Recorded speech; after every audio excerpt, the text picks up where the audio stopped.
はい、始まりました。今日はもうじゃんじゃんいただいた結構溜まってるリクエストを答えていきますはいはい、やらさせていただきます。今日のリクエストもどんどん答えていかなきゃいけないんで、まず早速やらさせていただくんですが、はい、今日のリクエストは至高のもの2分ミゼット、めちゃくちゃ最近のカードです。はい、これ間違いなく出たばっかりですよね。最新弾のカードです。最新弾のカード。はい、で、こいつを、まず能力説明させていただきますか。どうぞ。いいですか。はい。5色の2分ミゼットで、ドラゴンですよね、当然。で、飛行で単色からの呪言。はい。単色から呪言っていうのは、逃走者ではかなり優秀で、はい。能力になってます。はい。はい。多色のカードあんまりないので。臨場がほぼされないって感じ。はい。で、あなたの墓地にあり、ちょうど2色である。印刷こそそれは全て再活を持つという。再活っていうのは、手札のコストを1枚捨てて、コスト払って唱えていいと。唱えていい。で、それができることになるということで。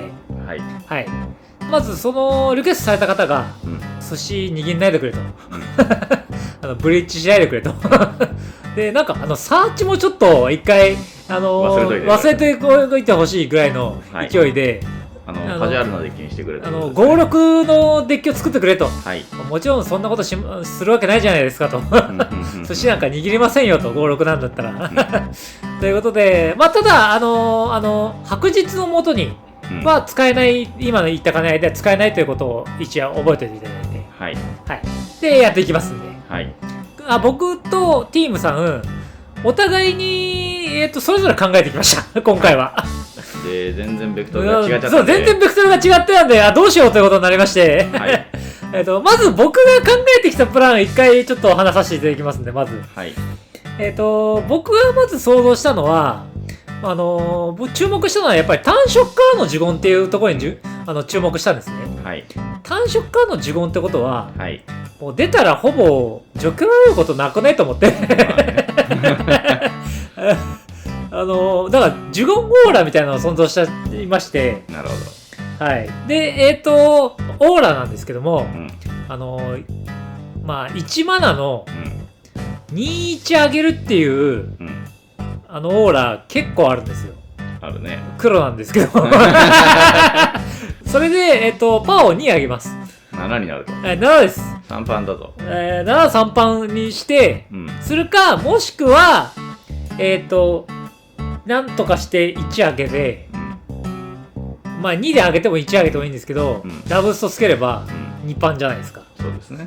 で、まあその兼ね合いで、まあダブストつけるカードとパンプする呪文を入れて、ドロソはまあ呪言オーラなんで、好奇心みたいなみたいなやつをやっていけば、殴って勝てるんじゃないかなと。飛行ですし。でもそれ、致命的な欠陥がありますよね。なんすか。それ2部出てくるまでどうするんですか、一体。出てくるまで待つんですよ。待ちます。ひたすら待ちます。やばいですね。乱パンして、はい、乱パンして、まあとりあえず乱パンは入れるでしょうね。例えば遅いから結局乱パンしてで時間稼ぐためにラス的なカード打ってみたいなそうですになりますよね。でだから一応ラス的なカードは何を入れたらいいのかっていうのは思いついたのはやっぱ地震、飛行でないクリーチャーを、ラスする、地震系の呪文って結構まあ何枚かあるんですけど、例えば横揺れはダメだ。横揺れはダメなんです。横揺れ巻き込まれちゃうんで。はい。あと、まあ、溶鉄の災難っていう、キッカーすると、刹那つく地震とかあったりするんですけど、それであったり、まあ、結構地震調べればあるんで、それを入れて、マナクリは採用しない構成にしようかなと思いまして、まあ、採用したとしても、まあ、おばさん火、ごぶさん火、極楽鳥、3枚。で、まあこれティームさんに教えていただいたんですが、ゴブ3尾とおば3尾は3尾つくぞと。どうせ短期掛けだろう。もう短期掛けなんで、それいいなってことで採用になりました。だからまあそういった兼ね合いで、まあ、ラスしてって殴って勝つのがいいんじゃないかなと僕は思ったんですね、であとは有効な多色のカードを後でまとめて紹介するんですが、それを入れて再活していくみたいなデッキを僕は想像しました、でその中で僕がいいと思ったカードが何枚かありまして、バルダーズゲートの、要は背景がいいんじゃないかと思いました、まあ、例えば白だったらまだ燃える拳っていうカードがあるんですけど、これは2段攻撃を確か得ると思うんですね、逃走者が。はい。で、赤だったら酒場流喧嘩殺法っていうのがありまして、これはなんかライバリートップめくってそのコスト分パワーが上がるという、でそれを衝動的に使っていいみたいなカードなんですけど、あとは、まあ、ギルドの職人、これまあ宝物が2個出るよっていう、一番ライフ多いとこ殴りに行くと。あとは一番いいと思った背景が眼見な壁境育ちっていう緑の背景なんですけど、これ一番ライフ多いとこを殴りに行くとパワーの分、要は XX 修正なんで、パワータフネスが倍になりますというカードなんですね。これでまあとりあえず従順になって、2段攻撃だったら1段ねえじゃんっていう。いや、3尾がつけば。3尾がつけばこれいいなと思ったら、これ2マナなんでいいんじゃないかなと。先出しもできますんで、いいんじゃないかなと思ったんですけど、バルダーズゲート背景のいいところは今言ったように先出ししとけるっていう、そうですよね。オーラと比べて、オーラは後じゃないと貼れないですけど、まああと僕の好きなカードを並べようかなと思いまして壮大な決戦っていう何の関係ないっていうねいや一応2段攻撃カウンター乗せられるっていう関係あるんで、あと目に出しそうできますよっていうあと僕の大好きな次元の混乱っていう俺もまあ殴りジェネラルだから入れようみたいな。そう追加戦闘してるのと一緒なんであとまあ今を生きる今を生きるは単独じゃないですか、単独でのやつが追加戦闘なんで、しかも2回追加戦闘できるんで、一応マナーあればね、マナーがあれば、まあめっちゃ相性いいなと思って、そんな感じで殴って、殴りジェネラルとして活用して勝つっていうのが僕のプランになります。でここからはティームさんのプランの話になってくると思うんですけども、どうなんですかね。まずですね、今のプラン、まあ確かに殴りジェネラルとして優秀っていうのは分かるんですが、再活をするっていう方ですね。なるほどなるほど、ほぼ使ってないっていう。なるほどね。一応能力としては単色からの呪文だけじゃないんで、僕の方は一応それ以外に再活の呪文まあ適当に入れますよっていうまあ後で説明するんですけど、そのカードはそうね、一応殴る、最終的には殴って勝つことにはなるんですけれども、まあ、マルチカラーの呪文がたくさん入るんで、再活を生かすために、そのマルチカラーの呪文を唱えた時にボーナスがあるカード、っていうのを中心に、組みたいというふうに考えました。でマルチカラーの呪文を唱えた時にボーナスがあるカードって何ぞやっていう話なんですけれども、まず一つはクリーチャーですね。こんなの入れちゃうのっていうところから説明するんですが、懐かしい、思い出深い。第一関空の勇士ですね。友人を思い出す。大好きだった友人を思い出します。お亡くなりになったんですか？最近会ってねえなっていう。あとですね、こいつはかなり強いと思ってて、フェールス・ロキリク将軍。こいつも単色からの呪文を持ってるんですね。本当だ。でこいつはマルチ呪文を唱えると4/4のゴーレムアーティファクトクリーチャートークンが出てきます。これは最近よくやってる友人を思い出します。それ以外にですね、これは手札以外から結果的に呪文を唱えます、再活は。なるほど。なので、見張るものベリカあれこれも別の友人を全く違う友人を思い出すんですけど3人とも見てくれてるかなこの動画みたいなカードを使っていきます。それ以外だと単純にクリーチャーじゃない呪文を唱えるんで、第3の道の偶像破壊者なんかも優秀ななるほどなるほどと思います。また多色の呪文を唱えるために効果があるものでいうと、これかなり優秀だと思ってて、はい、マナの大砲っていう呪文です。はい、これは3マナのエンチャントで、はい、多色の呪文を唱えるために、エニーターゲットに、その呪文の、色の数のダメージを与える、はいはいはい、というエンチャントです。なるほどなるほど、色の数なんですね。なるほど、はい、なのでこいつを出しといて、はい、逃走者唱えると、はい、5点飛ぶと。なるほどエニーターゲットになっています。なるほどなるほど、はい、っていうような呪文を活用していきます。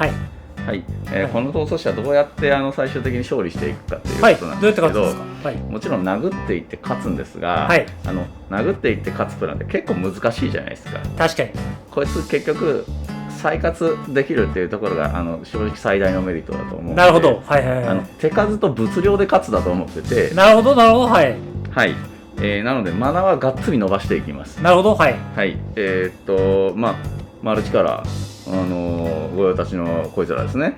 なるほど、花をテイロするものと、フフェイションの頃、はい、結果的に5マナ出るクリーチャーになります。確かに。はい、それ以外のところで言うと永久の水蓮、これ以前紹介したことがある、はい、これは5マナタップインだけど、何もなくても5マナ出るんで、確かに単純に強いと。確かに。はい、でこのデッキレベル5、6なんで、はい、マナ基盤についてはそんなに強力な状況になるっていう想定ではありません。なるほど。なので、最初のところみたいないいですよね、3マナとか4マナのちょっと強いマナパクトっていうのも多少採用するというような形になっています。はい、はい、という形で紹介していきました。あとはですね、こんなの使っちゃうのっていう話なんですけど、はい、ギルドパクトの秘本多色を呪文を唱えるためにカードを1枚引く。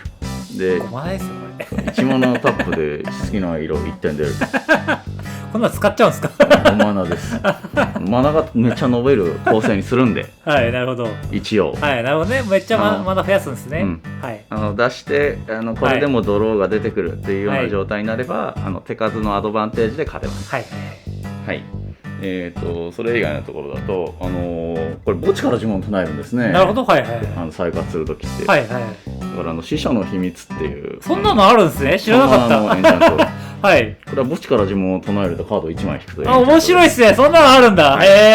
こういうのでハンドを充実させます。いいですね。はい、あとはですね、殴るプランを強化するカードなんですけど、はい、これ以前も何度も紹介してるんであれですが、まず一つは征服者のフレイル、はい、5色なんで、そうですよね、プラゴ修正になります。これは僕の方にも入りそうかもしれないですね、征服者のフレイルは。はい、圧倒的に強いのは新たなアラーラの騎士です。はい、なるほど。これは4マナのクリーチャーで、はい、あなたがコントロールしていてこれでない多色の各クリーチャーは自分の色の1色につき1抽選を受けると。ちょっとめっちゃいいんで、そのカード欲しいですね。こっちのデッキも欲しいですね。なんでむしろ見つけてないんだみたいなね。これだと逃走者は55修正です。なるほどなるほど。はい。それ以外でこれも逃走者を強化するカードなんですけど、はい。ジャレッド・カルサリオン。なるほど、はい。はい。5マナのプレインズオーカーでございますが。プレインズオーカー。はい。はい。こいつの能力としては使うのはマイナス3です。マイナス3、はい。マイナス3すると、クリーチャー最大2体を対象として、はい、それらの1体につきそれぞれその上にその色の種類分のプラ1プラ1カウンターを置くと。めっちゃいいじゃないですか。5個カウンター乗る、つまり55修正ということです。すごい。はい。めっちゃすげえっていうのを使っていきます。はい。はい、それ以外の紹介し忘れたところなんですけど、はい、ファージの旅人っていうカードがいまして、はいはい、これはマナコストは緑1の太くて2の3マナのクリーチャーなんですが、はい、こいつは全ての色を持っているっていう扱いで、はいはい、一応多色呪文は召集を持つというなるほど、はい、能力を持っていまして、召集を持つ、はいはい、多色呪文を唱えた時にトークン出るみたいな、はい、カードちょいちょい入ってるんで、はい、結果的にはそのトークンを召集のコストに当てて、再活の呪文でマルチを唱えられるというような形になっていて、結構相性はいいカードだと思います。そうなんですね。なるほど、なるほど。はい。っていうようなカードを入れていきます。はい。あとは多色の呪文になるんですかね。そうですね。お互いの多色カードを紹介していきたいところなんですけど、はい。まあそちらの方が多色カードいっぱい使うと思いますんで、はい、僕の方は特にあんまり思いついたのが十何枚ぐらいしかないっていうところで、まあ、一応そちらの方を紹介していただいて、それ僕も本を使いますって言いますんで。わかりました。はい、はい、ではまずカウンターですね。カウンター、はい。一応タクレベル5、6とはいえ、はい、ノーカウンターというわけにはそういかないですよね。はい、一応、なんでしょう、あんまり実用的ではない、まったりコンボとかは入ってくるんで、まあそうですね。はい、そういうのを弾く必要はあります。なのですが、マルチ呪文ってですね、以前もちょっと紹介させていただいたことあると思うんですがそうなんですよ、マルチの呪文ってあんまり強くないんでね。そうですよね。はい、まず一つドビンの拒否権、最強かもしれないっていう、これは普通に強いです。はい、それ以外のですね、マルチの2マナのカウンターっていうのはですね、まともなものがさほどなくて、一つは対抗トップ、これはクリーチャーでない呪文をカウンターして2点ライフ失わせるというですね。なるほど、なるほど。マルチカラーであるということだけがこのデッキにおいてメリットになっているという。確かに呪文です。普通入れません。はい、それ以外はあとあれですね、断固たる否定っていう、青緑のカードなんですけど、ストリックスヘイブンの、ストリックスヘイブンのアンカーカードで、クリーチャーでない呪文を3マナ要求か、格闘できるっていう。そうですね。要はクリーチャーは絶対もう格闘して倒してくれと。そうですね確かにというソフトカウンターでございます。あれは意外と結構このデッキでは入るかもしれないですよね。悪くないです。それ以外だと中間に当たる、ユーティリティカードになるんですが、ヒゼットの魔除け、これはクリーチャーでない呪文に対しては2マナ要求、もしくはクリーチャーは2点ダメージ。なるほどなるほど。どっちも使い道がないなっていう場合はカードを2枚引いて2枚捨てるという効果で使うという呪文になります。結構噛み合ってますよね。そうですね。で、あとはとりあえず破壊のカードからいきますか。破壊のカードです。マルチの破壊でマシなものといったらこの2枚になりますが、そうですね、トロフィーと、そうですね、トロフィーと水尾、これは説明不要でしょう。これ入るという。それ以外だと白黒の破壊のカード、白黒ね、これもね、一応入ってくると。入ってきますね。一つは苦渋の破棄、これいいですよね。これ3マナなんでちょっと若干微妙なところはあるんですが、万能除去なんで、確かにレベル帯考えると強いです。確かに。それ以外だとダンカツ、これもアーティファクト、エンチャント、プレイントウォーカー一体破壊なんでいいですよね。悪いカードです。それ以外には単一の色の1個を追放するという消失の宿、消失の宿、これは白黒だと一番強い、そうですね、カードになります。白黒じゃないものでいうと終始、赤黒ですね。この辺は無理なく入るカードだと思います。僕1個その兼ね合いで入れたかった破壊のカードはあるんですけど、大量破壊っていう赤緑のね、対象4つぐらい取るやつ。そうね。全部対象がないとダメなのよね、そもそも。っていう最大って書いてあったら全然違うんだけど。でも4マーで破壊だったらの方では結構いいんじゃないですかね。ただ大量破壊っていう意味で言うとですね、単純に戦争の犠牲の方が強いんですよね。なるほど、戦争犠牲、再活できたらいいですよね。再活できたらだいぶ盤面に差が開いてると思いますんで。これで知ってる人いるから大丈夫ですか？戦争の犠牲は一応1個ずつ選べるんで、問題ないんですけど、アーティファクト1つを破壊する、クリーチャー1つ破壊する、エンチャント1つ破壊する、土地を1つ破壊する、プレイントウォーカーを1つ破壊するとを選べるんですよね。好きな数ね。好きな数選べる。結構いいですよね。これ当時スタンでも結構流行ったカードで。そうですね。それ以外にやや強いなという破壊カードですけども、ウィンドグレイスの裁きという呪文です。これは望む数の対戦相手につき、そのプレイヤーがコントロールしている土地でないパーマネント1つを破壊すると。なるほど。だから基本的には各対戦相手1枚ずつ破壊する3枚破壊カードになります。なるほど、そんなカードあるんですね。これは例えばあれとかどうですかね。2個スイカを破壊してその分マナが出るやつあるじゃないですか。あれでもちょっと微妙かなと思ったんですよね。あれちょっと微妙。自分の方が薄くなっちゃうから。自分の方が被害が大きい可能性があって、あれ採用してないんですよね。俺もちょっと微妙だと思ったんですよね、あれは。選別の儀式ね。あれちょっとさすがにきついなと思って。一応あとこれ大量破壊系で言うと、はい、あとクラウスの石っていう呪文いいかなと思ってまして、これいいですよね。はい。一応統率者コントロールしてると2つともモードを選べるよっていう呪文にはなるんですが、はい、3X で、はい、一応 X 点ダメージ飛行を持たないクリーチャーに与えるというモードと、はい、アーティファクトやエンチャントのうち最大 X 個破壊すると。めちゃめちゃいいですね。僕の方に欲しいですね。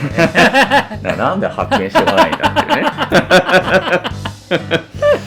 はい。これのいいところは、だから2部は死なないっていうこと、そうなんですよ。2部知らないんですよ。やっぱ飛行だ、まあそのラスの兼ね合いで言うと、これは僕も発見したんですけど、ラスの兼ね合いで言うと時の一層いいですよね。これは多分2部を戻すか、2部以外のユーティリティのクリーチャー1体戻して2部はおとなしく2マナ増やしとくか。なるほどね。確かにどっちかになるんですけど、1体戻すっていうところが、渋く働くと。確かに働きますね。しかも多色だと。そうですね。そうですよね。多色なんで、再活もできる。再活もできます。はい。再活されるなーって思いながら盤面形成するの嫌でしょう。嫌ですよね。はい。あとはドローになりますかね。はい。あとはドローになります。はい。ドロー系で比較的このデッキと噛み合っていて強いなというところは成長の螺旋系のカード。いいですよね。何せこいつ5色5マナの統率者なんで、土地さっさとセットしていかないと。確かに。間に合わないんですよ。ショックにするのも実はちょっと嫌ですもんね。そうなんですね。はい。しかもマナ基盤ちょっと弱めのを想定してるんで、さすがに門とかは入れないんですけど、はい。その同じようなカードでそのひらめきの瞬間っていうのが4マナであるんですよね。ありますね。はい。あと壁境からの脱出ですね。壁境からの脱出。はい5マナと重いんですが、赤緑ですけど、いいですよね。はい。あとは信仰の繕い。2点ライフを得て2枚引いて2枚捨てるっていうカードですね。スタンダードにはまだありますかね。あります。フラッシュバックもついてる。スタンダードであるで言うと染みついた短デキっていう、はい、そうですね。青黒の2枚引いて1ディスカードなんだけど、墓地になんか種類がいっぱいあると2ドロー普通にできるっていう。そうですね。はい。あれも合っている。はい。それ以外のところで言うと実戦研究。これ5マナと重いんですが、インスタントで、打てて、4枚引いて、その後インスタントかソーサリーであるカードを1枚捨てない限り2枚捨てると。なるほど。インスタントソーサリーはもう捨てると。捨てる。なぜなら再活できるから。なのでこれ丸々アドです。なるほどね。確かに5マナでなんだけど、インスタントなんだけど4枚引いて1枚捨てるだけで、全然流用性はあるという。そうですね。かなりいいですね。これは結構重いんだけど強いカードという形にはなります。はい。あとはドローで言いますと、一応スフィンクスのケージもワンチャンマナが伸びれば、そうマナが伸びれば、一応マナが伸びる構成にはしているのでワンチャンあります。はい。それ以外とそもそも呪文をいっぱい唱えるんで、確かに。思考の旋風、これね、もうジェス界のデッキで入れるか入れないかいつも悩ましい。いつもね、これね、やっぱ4マナの延長だからね、タックレベル低くないと強くないんだけど、タックレベル低いと、こいつめっちゃドローできるんですよ。そうですよ。これ一応説明しておくと、クリーチャーでない呪文を唱えるたびカードを引くっていうエンチャントです。そうです。はい。これいつも悩ましいですよね、本当に。タックレベル下がると使えます。確かに使えると。だから入れてる。そうですね。いいんじゃないかと。しかもクリーチャーでない呪文は墓地に落ちてれば再活すればいいから、再活した分捨ててもまた再活できるんでこれ、非常にいい形になります。あと僕の方の二段攻撃つけるのいいなと思ったのはボロスの魔除け、僕の方では使いたいんですけど、多分こっちの、微妙なところでこれ結局ねハーカイフのエルモードで使いそうっていう、そうどっちかっていうとねそう実は二段攻撃を入れるとか新カードもう一枚ありまして、あるみたいなんですよね。初めて二度先っていうこんなんあるんだっていうね。これちゃんとマルチカラーですからこれ。本当だ。クリーチャー1体対象として単種路上に二段攻撃を得るだけの2マナのインスタント。なるほど、顧問だっていうね。そう再活できますからね。再活できますから。いや、たださすがにこれはちょっとっていう。そんなとこですかね。何か紹介し忘れたカードはありますか？いえ、大丈夫です。今の言った話の流れで2個カード忘れ、もう2、3個ちょっとカード忘れてるんですけど、命令系のカード、ちょっと忘れてたんですけど、これが結構いいんじゃないかということで、例えば、まあ、有名なところで言うと、プリズム割りの命令、青赤のプリズム割りの命令あるじゃないですか。3で、3はもう落ちましたっけ、あれ。落ちたよね。落ちてる落ちてたか落ちてるね。まあ結構使われてた実績がある、2点か、2ドロー2ディスカードか、宝物を生むか、から2つだね。から2つ。あれその3つのモードでしたっけ？なんかもう1個あった気がするけど。まあもう1個はなんかありますということで。はい。で、あとは、クワンドリクスの命令、あと、ミド青の命令が一応いいんじゃないかということで、ミド青の命令は、1体クリーチャープレインズかバウンスか、アーティファクトエンチャーを打ち消す。で、クリーチャー1体のカウンターを2個置く。で、墓地から、3枚、ライブラリに加えて切り直す。これ一応、まあ、使い勝手がいいんじゃないかということで、バウンスもできるし、アーティファクトエンチャー打ち消せるし、1時間あったら2個置くのも、実はその7点になるから噛み合ってて、で、一応墓地帯にもなってると。これワンチャン入れてもいいんじゃないかということで、で、僕は思ったもう一個の命令は、泥モカの命令、ちょっといいと思いまして。これね、確かにそう思ったんだけど、まあ、エンチャント1個生贄に捧げるか、インスタントソーサリーを呪文を1個対象としてダメージを軽減する。意味不明なモードなんだね。これ一応13点オールとか軽減でかわせるっていう。まあね。なんで打ち消しじゃねえんだっていうね。で、エンチャント1つを生贄に捧げる。で、11カウンターを1個置く。これも実は11カウンター1個置くっていうのが噛み合ってて、6で2段攻撃だと、勝てるので、いいんじゃないかっていうことで、あとは格闘ですね。こいつもワンチャンどうですかっていう。これはね、なしだと思って。なしだった。僕の方ではいいかなと思ったんですけど。なぜなしかというと、下の2つのモードは、放送車が出てない限り機能しないっていう。なるほどね。かといって上の2つのモードは強いかって言われたら。確かにそうですね。まあ、あとは、まあ、楽しくできれば、何でもありだということで、2人いれば、三者三様の2人なのに三者三様っていうデッキができると思いますんで、いろんなデッキを自由に作ってみてはいかがでしょうかということで、5色だしね、5色だし何でもできます、何でもできますんで、自由なフォーマットですよということで、今回の動画は以上になります。おしまい。